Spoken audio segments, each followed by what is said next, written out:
Dans notre société, certaines relations impliquent presque automatiquement des relations sexuelles régulières.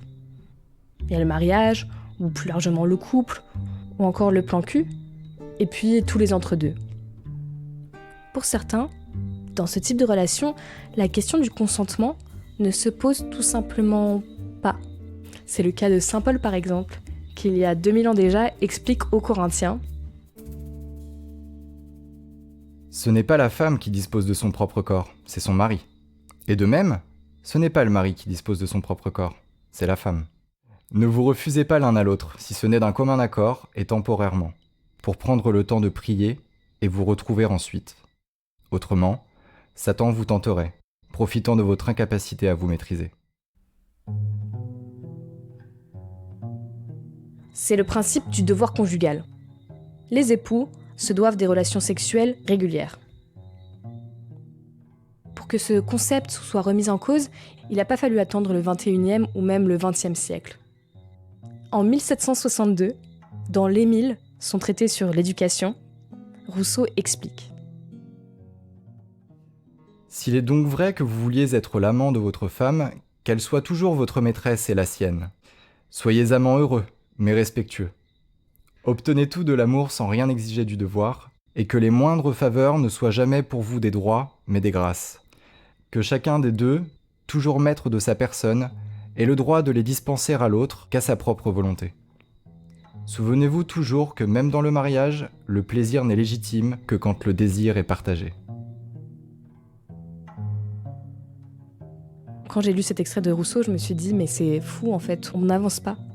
Et même parfois, j'ai l'impression qu'on régresse. Par exemple, quand je lis cette décision de la Cour d'appel de Versailles du 7 novembre 2019.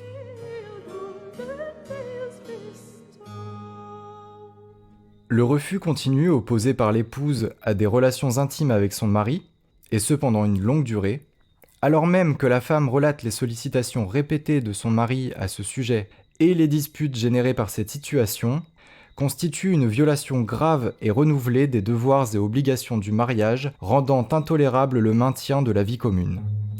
Le divorce sera prononcé aux torts exclusifs de l'épouse.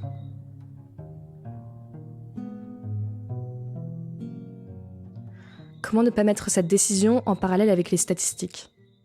47% des viols et tentatives de viol sont commis par un conjoint ou un ex-conjoint. C'est le 3e épisode de la série Unsafe Space. On va donc parler de la question du consentement dans les dynamiques de couple. Avant de commencer, je voulais vous prévenir que cet épisode mentionne des faits de violence sexuelle qui peuvent être difficiles à entendre. La priorité, c'est de prendre soin de vous.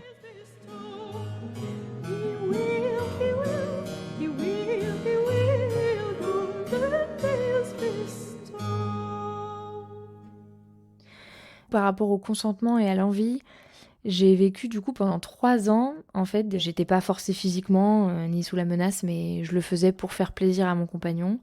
Parce que moi j'avais des douleurs qui étaient parfois vraiment difficiles à supporter. Et je le faisais quand même parce que lui était très en demande. J'étais jeune, j'osais pas dire non, j'osais pas expliquer. Et du coup voilà, pendant 3 ans, le sexe a été un calvaire, vraiment un calvaire. Chaque rapport sexuel pratiquement me faisait mal. Je voulais que ça se termine le plus vite possible.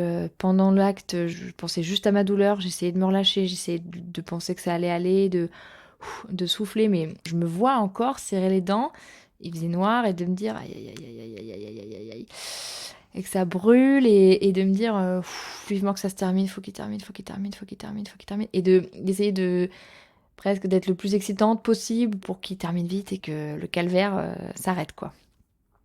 Il y avait vraiment pas beaucoup de plaisir, en tout cas à l'acte, parce que j'arrivais à jouir quand même. J'arrivais à me faire plaisir. Lui, je pense, arrivait à me faire plaisir. En dehors de la pénétration, en tout cas, oui, ça se passait bien même. Mais par contre, dans l'acte en général, je prenais pas de plaisir à faire l'amour, à me dire « Oh, j'étais avec mon chéri, ça va nous rapprocher ». Non, enfin, c'était l'enfer. C'était la source de dispute de notre couple. C'était des tensions permanentes. Il y avait que donc pendant les vacances ou sous un peu d'alcool, en soirée, après une soirée, tout ça, que ça se passait à peu près bien parce que j'étais un peu plus détendue. Mais c'est tout en fait. Sinon, je prenais vraiment aucun plaisir et je le faisais vraiment pour lui, quoi. Il me forçait pas, mais moi, je me forçais. Je passais aux toilettes, du coup, une fois que c'était terminé. Et de faire pipi par-dessus, ça me brûlait encore. Et c'était compliqué, quoi. Et du coup, après, j'étais contente. C'était fini, en fait. J'étais plus contente que ce soit fini.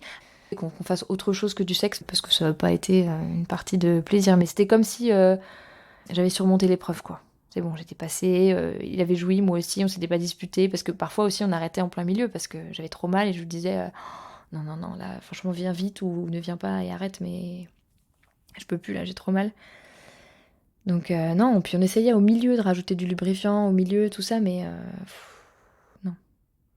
Non, puis je me souviens du nombre de fois où j'ai pleuré, où il n'y avait pas de solution, en fait. Il me disait qu'il fallait que ça soit autrement, et moi, je trouvais pas de solution, je cherchais pourtant. J'avais tenté plein de choses, et ça marchait pas, et ça lui faisait de la peine aussi. Il était amoureux de moi, c'était pas juste une bête assoiffée de sexe, quoi. Mais juste, c'était hyper important pour lui, et il comprenait pas comment saisir le problème, en fait.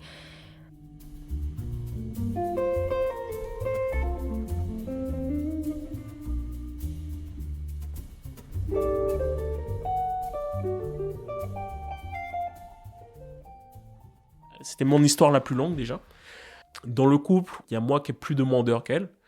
Ces vacances-là, je me suis dit, là on est parti sur une semaine où on est loin de tout. Donc peut-être que c'est le bon moment d'expérimenter des choses et d'avoir des rapports un peu plus souvent. Le premier soir, c'était vraiment le feu entre nous et autres. Le deuxième soir, je la caressais et tout, donc elle m'avait dit non, qu'elle ne voulait pas, donc on s'était endormi, il n'y a pas de souci. Et troisième soir, pareil, je l'ai caressée, elle m'avait dit non, elle n'avait pas envie. Quatrième soir, je l'ai caressée et tout. Et là, elle n'avait pas d'expression, donc du coup, je continuais à la caresser, j'ai commencé à faire les préliminaires, lui faire un cuni. Elle m'a remonté la tête et me dit non, là c'est bon, viens sur moi. Son langage physique était complètement à l'encontre de ce qu'elle disait. Moi, je lui disais, t'es sûr que t'en as envie? Elle me disait oui, alors que ses cuisses étaient assez fermes. Écarter ses cuisses, c'était juste impossible. La pénétration était assez dure. J'avais du mal à la pénétrer et la relation était horrible. Je voulais arrêter, mais elle m'a limite tenu comme quoi, elle m'a dit, bon, vas-y, termine. Et autres. Et en fait, elle attendait que j'éjacule, en fait, pour terminer, en fait. Clairement, là, c'était un oui qui voulait dire non, quoi. Et je crois que le préservatif est resté dans son vagin, donc c'était tout un galère pour le récupérer. Donc on a commencé à se disputer dès la nuit, et ça a duré jusqu'à notre départ. Déjà, le soir même, je me sentais mal déjà pour la relation. Je me sentais mal d'avoir, entre guillemets, voulu continuer à la caresser alors que les 3 premières nuits, elle m'avait dit non. Suite à ça, je crois que les 4-5 mois qui ont suivi, je ne l'ai pas touché. Parce que j'avais peur que, d'une part, que ça se reproduise, j'avais peur que les disputes repartent. Moi, j'ai essayé de lui en parler, de lui faire comprendre que je n'étais pas frustré du fait qu'elle me dise non, que c'était tout à fait normal. Par contre, elle était assez fermée, catégorique sur ses pensées, dans le sens où si elle me dit non trop souvent, je serai frustré, donc je serai fâché, donc voilà, donc vaut mieux avoir un rapport, même si elle n'a pas forcément envie, que de me frustrer et que je sois fâché.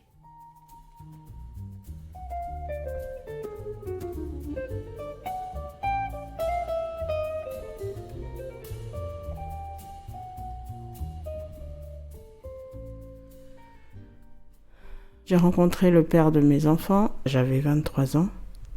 Je suis restée 15 ans avec lui, j'ai eu 2 enfants avec lui, ça c'est le seul côté positif. Bon, j'ai été victime avec lui de violences psychologiques surtout. C'était très insidieux. Pendant 15 ans, il ne m'a jamais insulté, ne m'a jamais frappé. C'est compliqué à expliquer parce que c'est plein de petites choses de tous les jours qui font que ça va pas du tout. Vu qu'il était dans la maltraitance, ça pouvait pas bien se passer dans les rapports sexuels. Alors au début, sexuellement, ça allait très bien. D'ailleurs, il y a eu une fois où justement, il trouvait que j'étais pas du tout dans le rapport. Il s'est arrêté en disant non, t'es pas là, c'est pas possible. Puis il y a eu un moment où je commençais à moins vouloir. Moins j'en avais envie, plus il en avait envie. Et puis Plus la relation avance dans ces conditions-là, moins on a envie forcément. Donc forcément, après, il en avait envie très souvent. Alors des fois, il était entre guillemets dans la séduction, ça pouvait être dans la journée, toute la journée à me faire sous-entendre, voilà. Quelqu'un qui d'habitude ne s'intéresse pas à toi, là tout d'un coup il va venir te parler, il va rigoler avec toi, et puis ça, plus des regards, ça peut être des regards sur la poitrine, ça peut être des petites paroles genre qu'il a envie, que quand les enfants sont couchés, ceci, cela, les attouchements et tout ça, et c'était moi qui soit le repoussais, ou alors je passais à la casserole comme on dit. Bon, au début, moi, j'avais tendance à trouver des excuses et souvent je m'endormais, souvent le truc de mal à la tête qui est très connu, mais ça, quand on reste 15 ans avec quelqu'un, on peut pas le dire tous les jours non plus.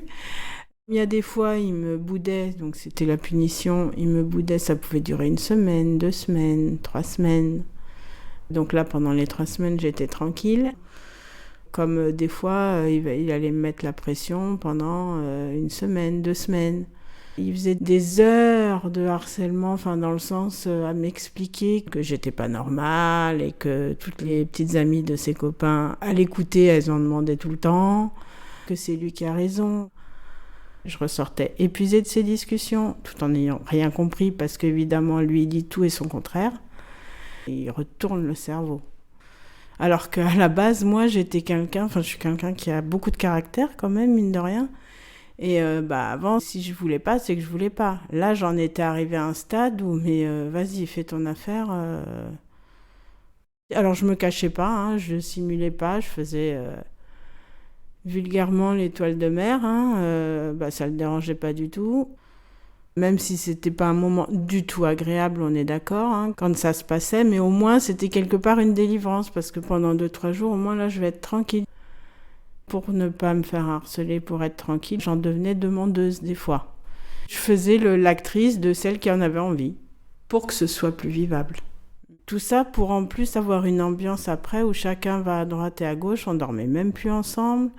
Ils partaient dans l'autre pièce, ils regardaient la télé, puis tout ça comme si de rien n'était. Alors que, normalement, on pourrait avoir des moments de complicité, ou je dis pas non plus qu'on doit parler toute la nuit.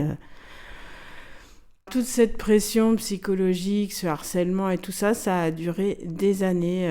Ça a bien duré facilement 10 ans. Facilement. Et c'est vraiment peut-être 1 ou 2 ans après la séparation avec lui que j'ai eu une réflexion en sortant de la douche en me disant « Mais là, au moins, je suis tranquille. J'ai pas à me dire ce qu'il va essayer ce soir. » Mais tout ça, sur le moment, j'en avais pas conscience. C'était mon quotidien. Mais c'est pas normal. Ça doit faire bien 7 ans que je suis séparée de lui. J'ai pas eu d'autres relations depuis. Ça m'a un peu traumatisée.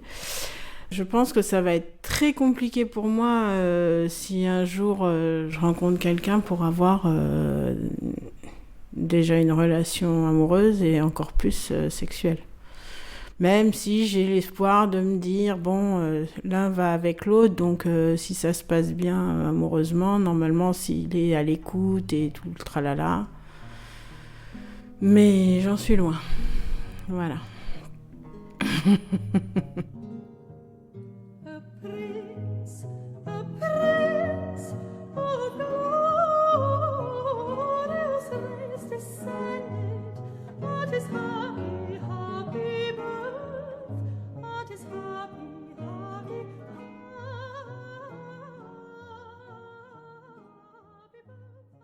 En faisant des recherches, je suis tombée sur cette lettre, écrite le 9 mai 1778, par le marquis de Bombelles à sa femme Angélique. Séparés par la distance, il lui parle de leur retrouvailles futures.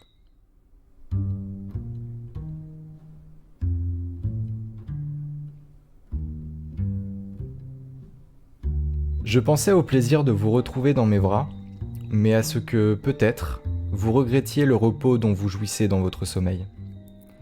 Sur cela, j'ai juré, oui.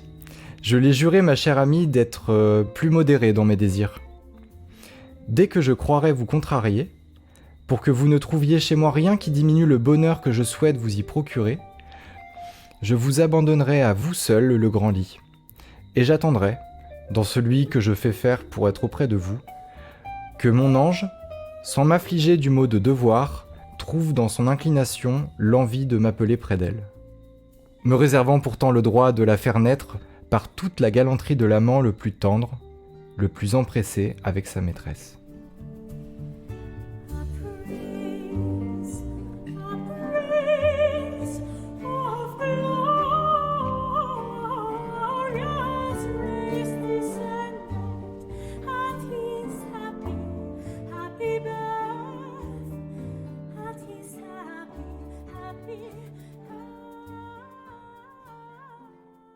C'était une relation, alors c'était ma copine, c'était plutôt sur la fin.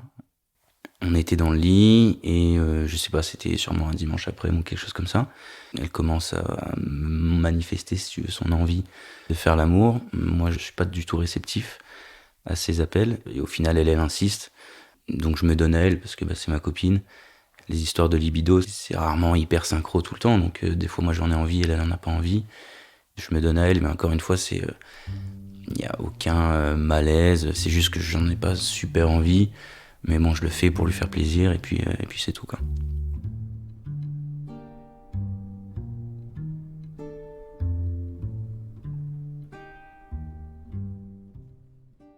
Alors c'était l'année dernière, j'étais en couple avec lui depuis un peu plus de 2 mois. Le sexe avec lui c'était bien mais pas ouf. Je sais pas pourquoi mais lui il trouvait que c'était trop bien. Du coup moi je culpabilisais un peu parce que moi je ressentais rien. On revenait de soirée, il me semble qu'on avait un peu bu tous les deux, on dormait chez lui, donc on allait prendre nos douches, etc. Moi j'étais dans le lit, je lui ai dit oh là là moi je suis crevée, je vais dormir et tout. Clairement, en fait, moi, j'avais juste envie de dormir contre lui et de dormir dans ses bras, etc. Donc, il fait semblant de dormir et ensuite, il commence à me réveiller, il commence à me toucher, etc. Et je lui dis, franchement, je suis désolée, mais là, je suis pas motivée du tout pour qu'on couche ensemble. Ce à quoi il m'a répondu, bon, est-ce qu'on peut pas juste le faire une fois, même si t'en as pas envie parce que là, j'ai trop envie, je suis trop excitée, je bande et tout, etc. Et j'avais fini par accepter. Je lui ai dit, bon, ok, d'accord, je vais motiver juste pour une fois, et comme ça, il va te laisser tranquille et tu vas pouvoir dormir.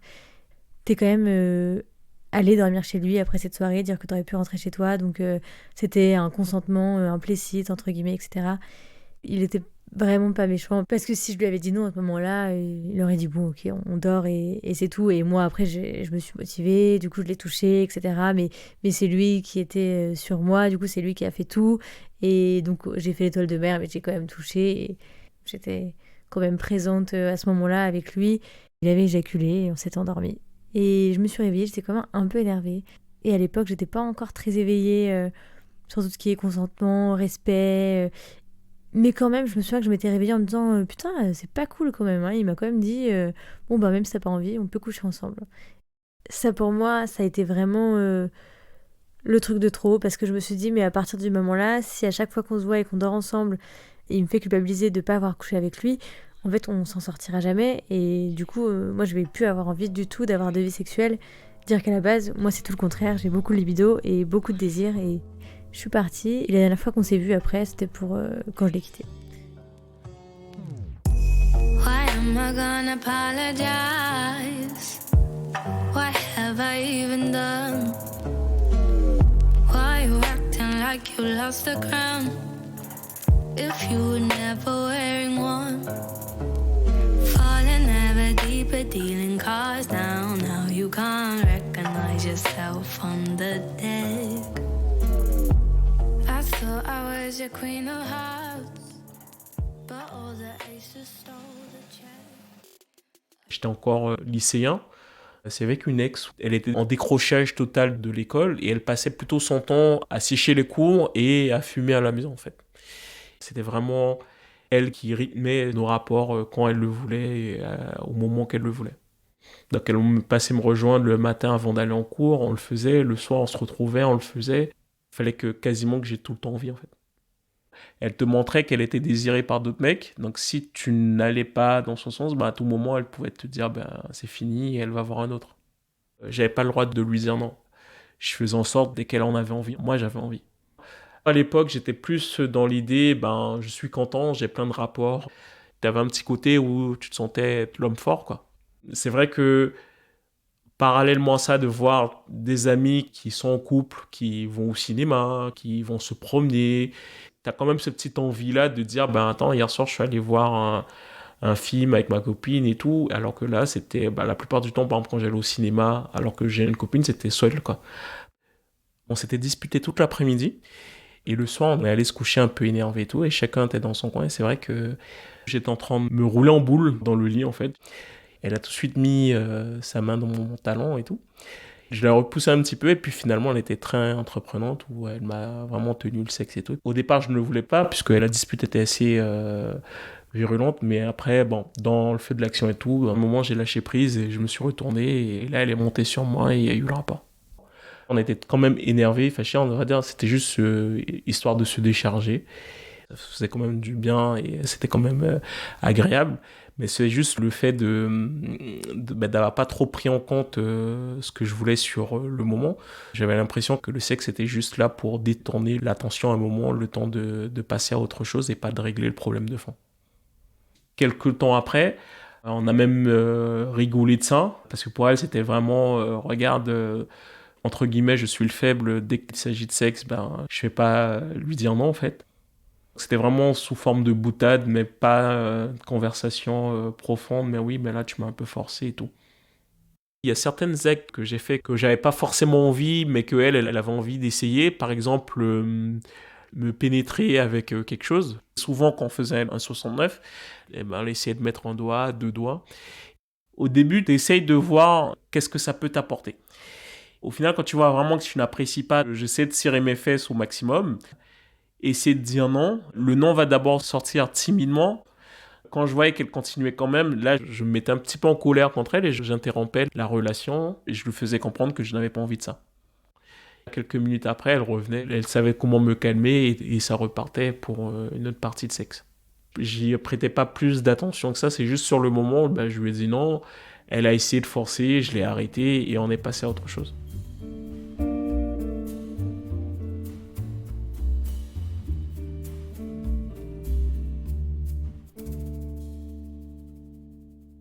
Avec un plan cul que j'avais, on était chez elle, dans son lit. D'une manière générale, moi, quand je fais l'amour, il y a beaucoup de préliminaires. On fait des petites pauses, on fait des câlins, on fait de la pénétration, c'est assez long. Peut-être au bout de 3/4 d'heure, elle m'a dit... parce qu'elle m'avait déjà fait une fellation, elle me dit « Mais tu me fais pas de cuni, j'aimerais bien que tu m'en fasses un ». Moi, j'ai eu genre une mini-seconde d'hésitation, parce que j'en mourais pas d'envie, quoi. Parce que... la forme de son sexe et l'odeur qu'il y avait m'excitaient pas forcément. Je peux tout à fait être disposé à faire des cunnilingus toute la journée si la partenaire me plaît. Mais là, en l'occurrence, c'était pas vraiment le cas et donc du coup, je me suis forcé pour lui faire plaisir. Moi, je me sentais un peu mal parce que elle aimait faire des fellations et moi, j'adorais qu'elle m'en fasse. Et donc du coup, j'avais l'impression qu'il y avait un peu ce déséquilibre. C'est quand même terrible de lui dire non, tu me vends vraiment pas du rêve, je vais pas te faire un cunnilingus, c'est hyper méchant. Parce que mine de rien, même si ça sent pas la verveine et que c'est pas the pussy of the year, ça reste quand même plaisant de faire plaisir à quelqu'un. Et puis au final, t'y vas, quoi, tu le fais, parce que derrière, elle aussi, quand elle te fait une fellation, pareil, peut-être que le goût est vraiment immonde ou que ça lui fait mal dans le fond de la gorge ou quoi que ce soit, donc, mais elle le fait, tu vois, elle veut pas te dire mec t'es relou quoi, donc elle le fait, donc c'est donnant quoi. Ça a dû durer peut-être 5 minutes et pour moi c'était 5 longues minutes quoi. Tu sais, t'as ce goût vraiment âpre et tout, je me dis mais putain, fais chier. Mais voilà, au bout d'un moment j'ai fait j'ai la langue toute râpeuse, j'ai l'impression d'avoir un goût hyper chelou, très désagréable, vas-y, j'ai déjà donné, j'arrête là. Elle était satisfaite. Mais je pense qu'elle a senti que moi je me forçais un peu et elle a eu le respect et la décence de derrière de pas renouveler, même si on prenait notre pied de plein d'autres façons différentes, et ça n'a pas eu de gros impacts. Pas du tout en fait.